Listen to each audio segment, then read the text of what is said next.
So this is going to be your favorite part of the day. You get to sit down and hear some thoughts from one of the most innovative business leaders doing it in digital today. I'm so happy to have you here, Susanne. Thank you so much for joining us. Thanks for having me. So I want to go back before we go forward. That was an incredible reel of lots of exciting stuff that I want to ask you about. But I want to start, it turns out that not only are you my hero, but you also had your hand in one of my other favorite fictional heroes, Buffy the Vampire Slayer, way back in the day. I did. Could you talk a little bit about the early days and some of the lessons from the work that you were doing back then? Sure. Happy to reminisce about Buffy. I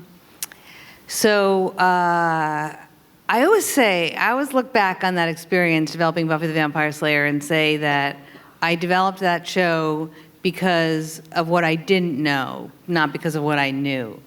Because I had run reality series and specials at ABC, and I'd run comedy series for Fox, but I hadn't actually done any drama series when I was hired at the WB. And the reason that I was in charge of it was that they offered me the job as head of comedy development, and it was a startup network, and I was already at a startup network. I was at Fox, and Fox looked like it was going to make it. Fox was now at 100% coverage of the country. By the time I joined, it was the fourth night. We added the fifth night.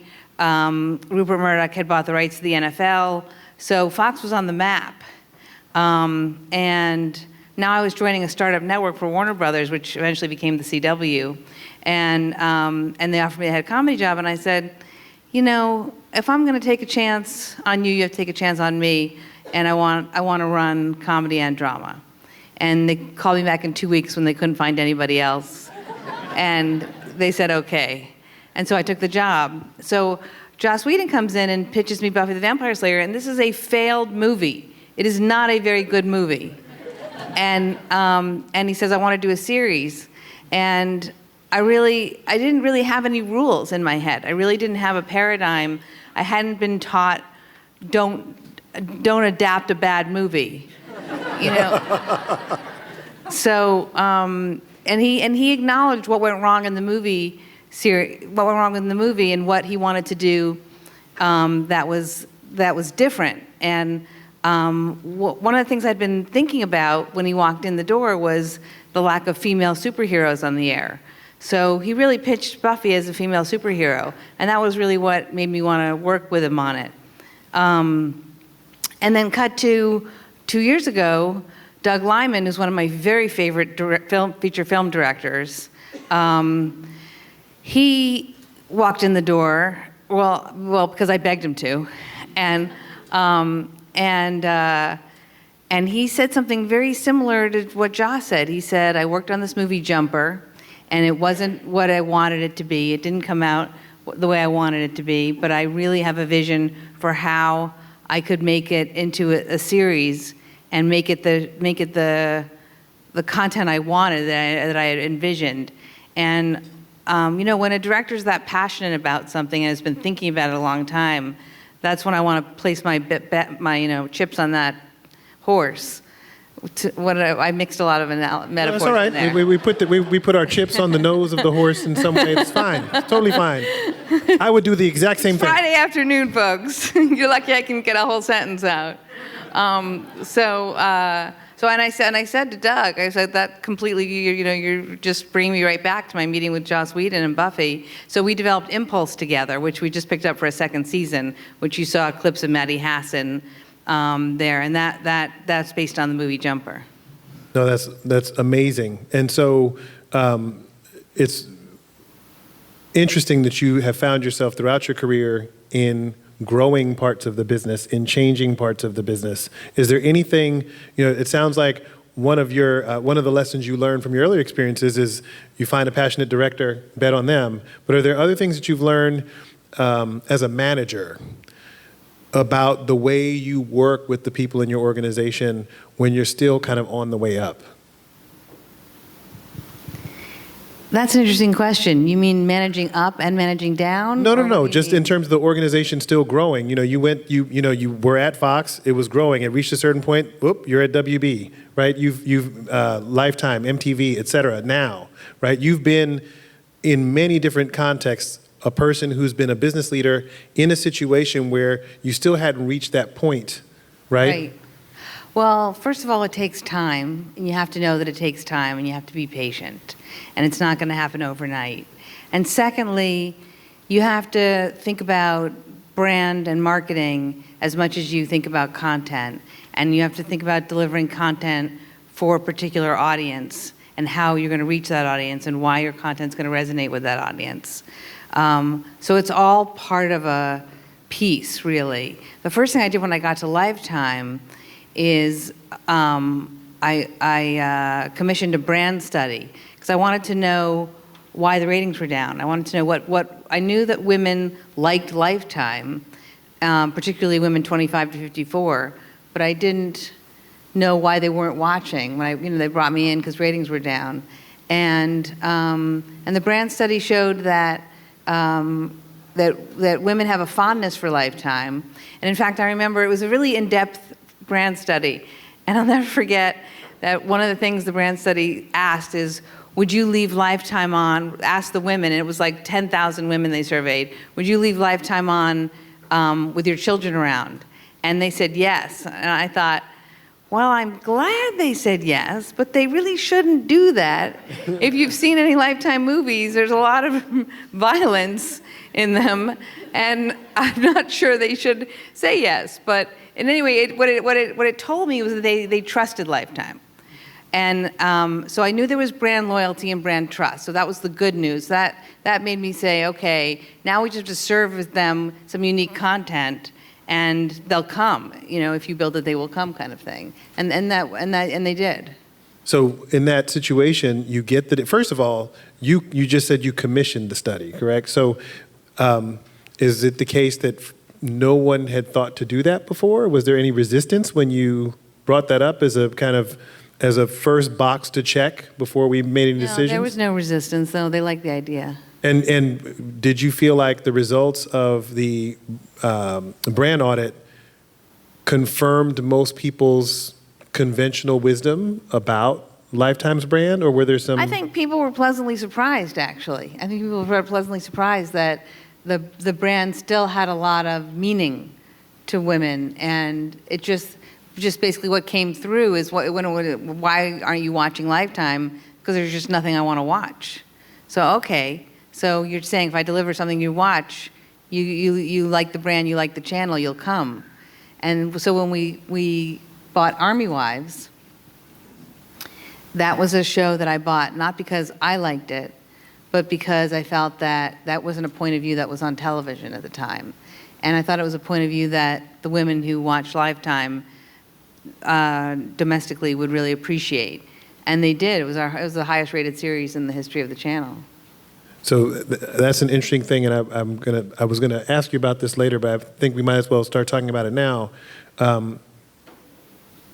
How often can you exercise that amount of intentionality in terms of choosing stuff that you feel like represents a voice that's not heard or a point of view that's not often seen? Well, that's what I always try and do, to tell you the truth. I mean,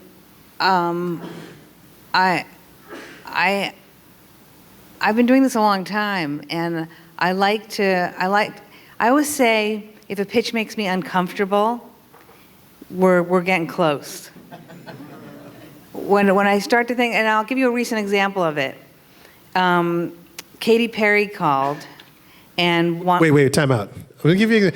Katy Perry called. That must be nice. Katy Perry called and wanted to talk to me, and she only talked to us and Facebook because she wanted to do something unusual.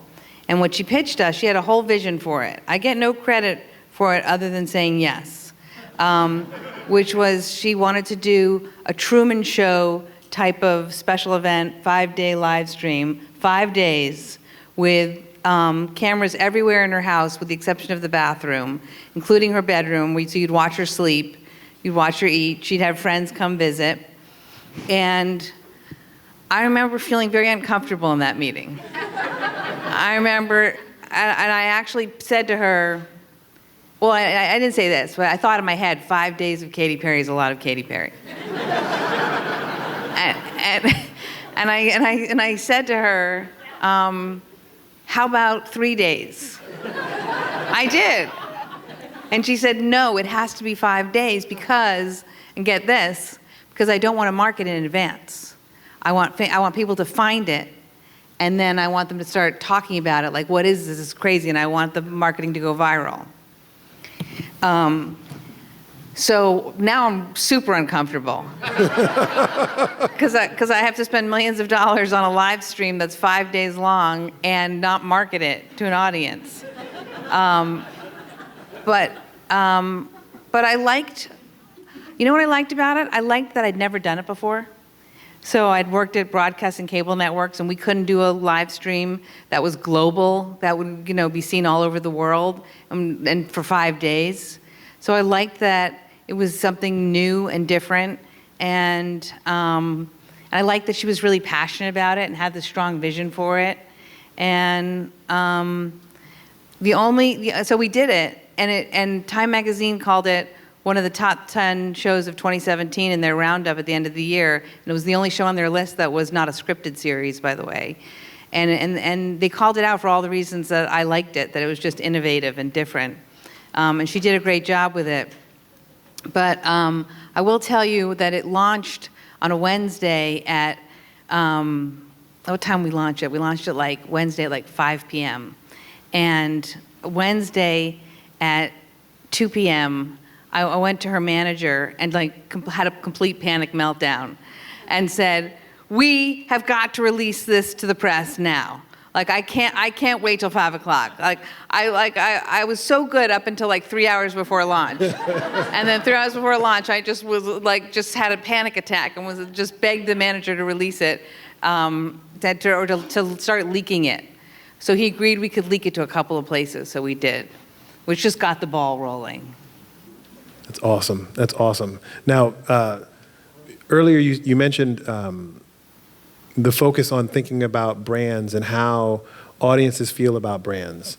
And I find that in the case of traditional linear TV, there's often a significant amount of friction, in the sense of trying to determine, is the brand the network, is the brand the show, is the brand the talent, right? And how do you leverage that? And then, of course, when it's advertising driven, how do you sync that with the brand messages that you're trying to get externally? That's a lot to wrestle with. With YouTube, you're talking about the original brand in short form content, user generated content, digital content, and you were in a role where you were responsible for a platform that carries the YouTube name, but was offering up a very different experience. Can you talk a little bit about how you thought about the brand landscape for that and how that's evolved over time? Wow, that's that's a big question. Okay, yes, and I agree with the philosophy behind that question, by the way. So let's break that question down. So first of all, you're right that sometimes shows define a network, but when that happens, unless the shows are really within a narrow lane in terms of genre, they don't really define the network.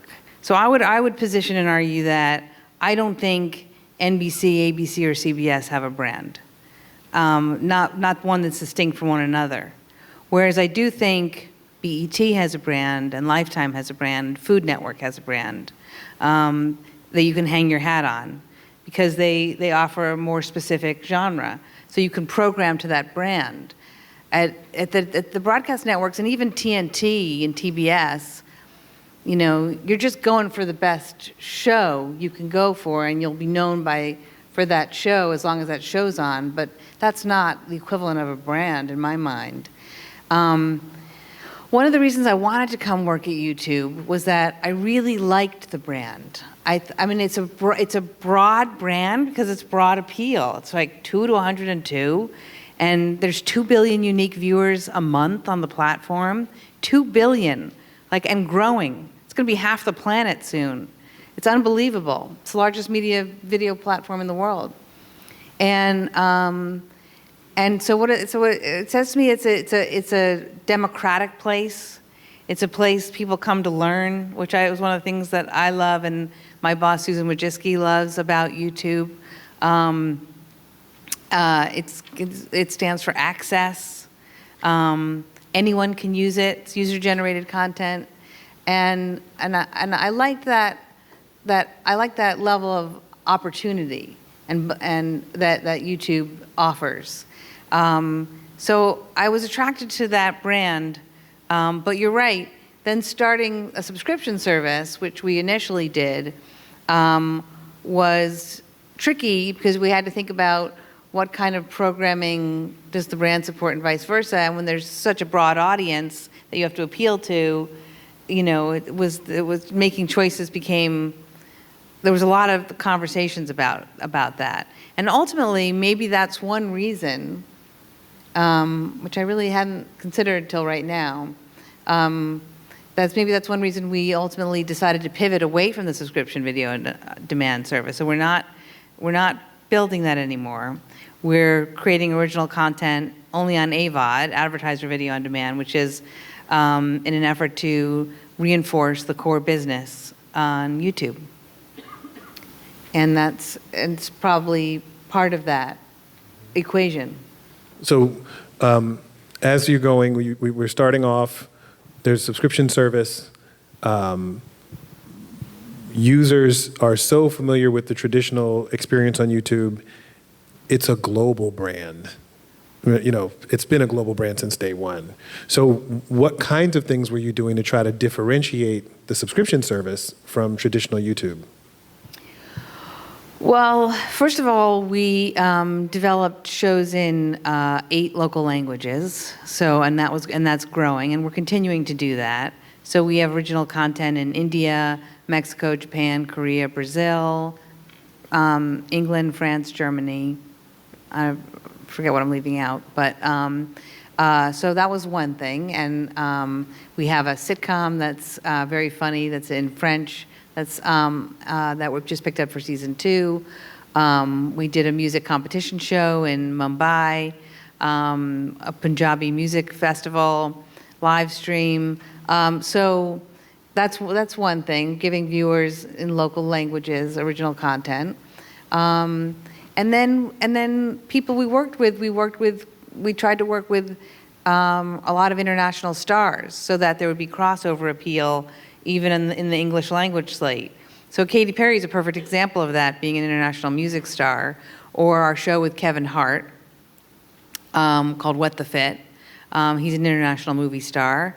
Or our show called The Super Slow Show, or Slow-Mo Planet, as we're calling it now, with the slow-mo guys who are big YouTubers. They have international appeal too, with their science show. So we thought a lot about making choices of people who would have crossover appeal globally. I love it. And so one of the things, before I ask you a little bit more about the actual shows and what's coming up and what's next, one of the things that's unique about having a platform for content that's born online is that you had so much more data on your audiences than you would ever have had in any of those previous roles. Was it helpful? Yes, it was helpful, but you're right about that. Google's nothing if not a data company. I've never had access to such data. We can tell you how much of YouTube you watch, when you started, when you stopped, how much of what did you click on next? The data, the analytics for viewership on our content is really, it goes deep. So that has definitely helped me make choices. It's still, I just want to say, like, in terms of content, it's still ultimately all about execution, but it does help to have analytics that guide you in the right direction. So for instance, Cobra Kai, which has been a huge success. I was just about to ask you about that. And is a spin-off of The Karate Kid. So when Sony called us and said they're going to bring us a pitch that was a spin-off of The Karate Kid, I had YouTube research do a study on Karate Kid and how well Karate Kid performs as IP. And they came back and said to me, it performs great. People search for Karate Kid a lot. They're still watching clips a lot. So I knew that it was really popular IP with our heavy user, if you will. And so now the pitch had to be great, which it was. The pitch was great. Ralph Macchio and Billy Zabka came into the pitch and acted out a scene live in the pitch, which is rare to get your lead actors acting out a scene in a pitch. It never happens. So it was easy to see that it was going to be great. Did you also see that same level of passion before? You were talking about how when you see the passion from a director, that's always a great bet. Having them show up in person to do that pitch, that also send that kind of signal that everybody's all in? Exactly. Not to mention Billy and Ralph looked fantastic. I don't understand how they look so good, but they both still had their baby faces. You could just tell who they were. So it was just really fun. And they were good actors. So it was just, again, this is the right package and the right timing. But then an example of the opposite is that I got a call from an agent saying, we're going to take a Mad About You reboot out. And I loved the show Mad About You. I personally loved that show with Paul Reiser and Helen Hunt. And I said, okay, let me get right back to you. And I had analytics do a study on Mad About You. And the study came back saying, heavy users not interested in Mad About You. They don't upload a lot of clips. There's not a lot of discussion about it on YouTube. It's not watched a lot. So I didn't even take the pitch, even though I kind of wanted to take the pitch just to be in the room with Paul Reiser and Helen Hunt, who were attached to the reboot, because I'm a fan. But I didn't think it was the right thing to do because I knew I couldn't do it.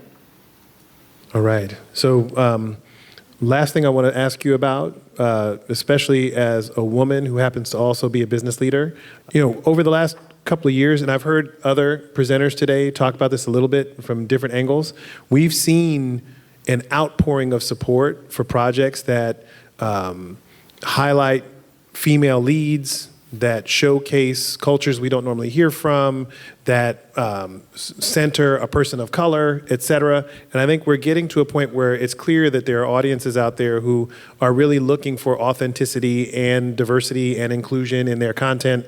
And we obviously at the business school and thinking about the industry also want to see that same kind of concern for inclusion represented in what we see in the workplace, the executives who work there, et cetera. Can you just talk a little bit about how one can be more intentional about issues of inclusion when you start thinking about projects, casting, the business? How can you actually potentially move the needle in a positive way by being more conscientious? Yeah, that's a great question. That's something that I think a lot about. First of all, the good news is the intense proliferation of content, the fact that there's 1,000 new shows a year, 500 scripted and 500 reality shows, give or take, which is an all-time record and high. The good news is that when there's that many shows and when the ratings expectations are lower because there's such a diversification of content and distribution, so now a hit show can be like a 2 rating. Now that gives you the chance to offer niche content in a way that you couldn't when you just had a few networks. I think the pendulum has really swung from the time that when there was just 4 networks to now there's just ubiquitous content 24/7. But that's the good news that I think that opened the door to have niche content, niche appeal, and try to appeal to everyone with different kinds of points of view and ethnicity and gender. But to answer your question specifically, I do think you have to mandate it. I do believe this, and maybe that time will come where it'll just be like, why did they ever have to mandate that? And that would be great for someone to ask that question. But right now, I still think we're at a time where you have to say to yourself, you have to look at your slate and say, proactively say, how many female leads do I have? How many African American leads do I have?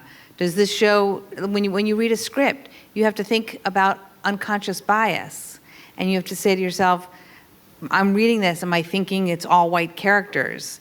And, it doesn't have to be that. And when I sit down and talk to my head of casting, we say, could this whole cast be Asian? Could this whole cast be Latino? Or if not, who can be, how can we slice this up so that we're offering different points of view to the viewer and a multicultural experience to the viewer.